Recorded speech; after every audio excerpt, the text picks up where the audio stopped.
Welcome back, friends. It's Anders. Today we are making the Tom and Jerry. This is a holiday classic, and it's served warm, so if you're outside building a snowman, this is a good cocktail for you. This also involves a bit of prep. You see, we need to make a batter. It's more akin to making a cake than it is making a cocktail. That's why I've got this monster right here. This drink is all about texture. It's outstanding. If you're new to the channel, hit that subscribe button for more sips, tips, and recipes, and let's go make the Tom and Jerry. To the bar, or the kitchen. To the kitchen.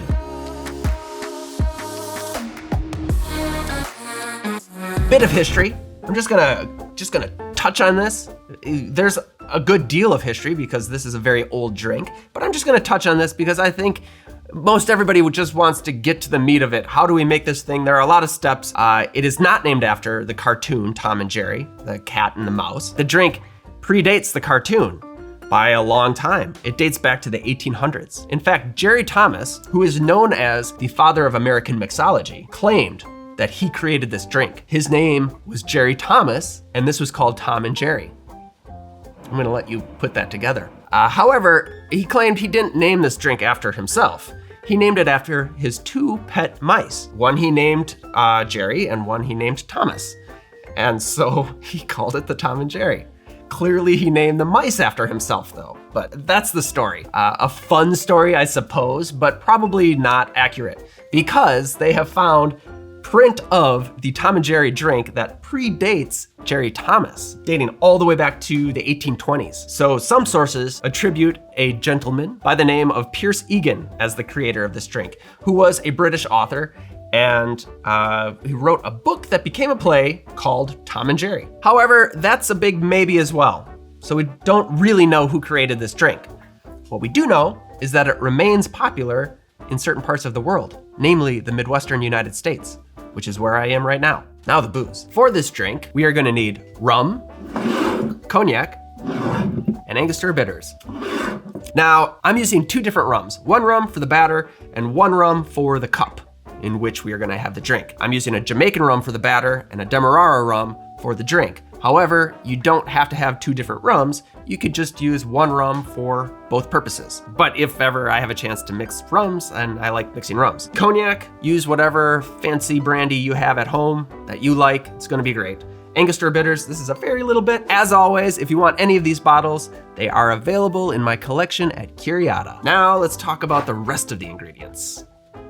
Shall we? I'm gonna have to get this out of the way though, okay. And this is where things start to look more like a cooking show than a cocktail channel, but it will all come together in a wonderful, fluffy cocktail. So we are also gonna need salt, sugar, 2 eggs, vanilla extract, and some baking spices. Ground clove, ground allspice, ground cinnamon, and nutmeg, which we will grate on top at the end. Put on your appropriate attire. Before you ask, where did I get this apron? It was a gift, so you can't have it. And the logo. We've got an updated logo on the way, so stay tuned for that. Now that we are ready, let us build. We are making a small batch. This will be appropriate for, say, 2 to 3 people. Or 1 to 2, depending how much of it you want to drink or how big your cups are. So if you're gonna have a larger party, you can scale it up, maybe 2 times, maybe 6 times. Start with a little jar and grab your spices. We've got the clove, allspice, and cinnamon. I'm taking 1/8 of a teaspoon of each, dropping it right in. And to that, we're going to add 1/2 ounce of Jamaican rum. Give that a stir so we can just set that off to the side. The 2 eggs, we are going to separate the yolks from the whites, which I already did, into 2 separate bowls here. I already broke 1 yolk by accident, but it really is fine because we're gonna break the yolks anyway. As for the egg white, you can put it right into our mixing bowl, like this. Now let's take a moment and focus on the yolks. First, mix up your egg yolks. There you go. Now add 1/2 cup of sugar. Mix as you go.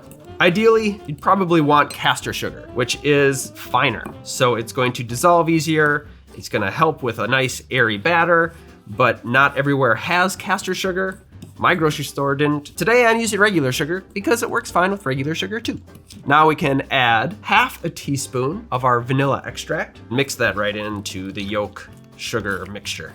I've never done a cooking show before. It's kind of like a cocktail show. That looks great. Good job, good job. Now, our little spice bath here, we wanna get all of that in there as well. There we go. Mix that in. Doesn't look great.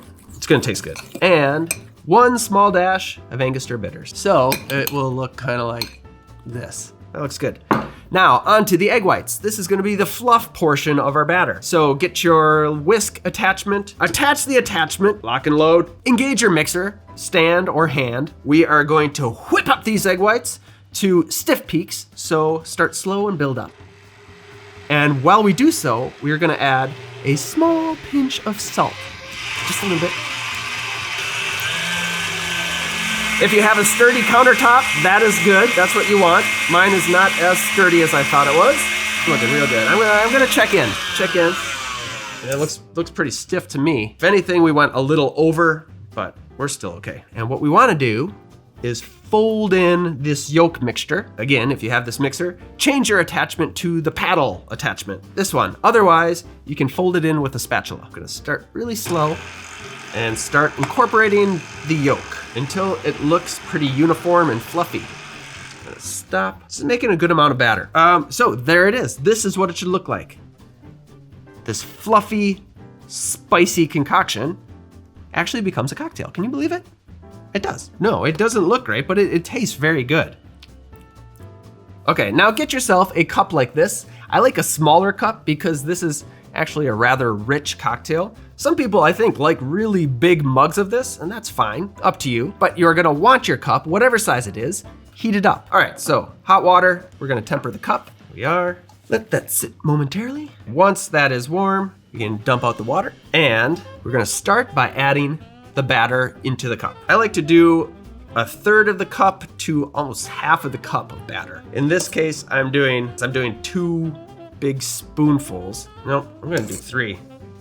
It's probably, in this case, about 2 ounces of batter. I'm gonna say about 1/3 of the volume of the cup batter. There we go. And to that, you can add equal parts rum. In this case, I'm using my dark rum and cognac. So we pour over the batter 3/4 of an ounce of the dark rum and 3/4 of an ounce of the cognac. Again, if you have a larger mug, you're gonna want more booze than that. So maybe 1 ounce of each, maybe 1.5 ounces of each if you've got a really large mug.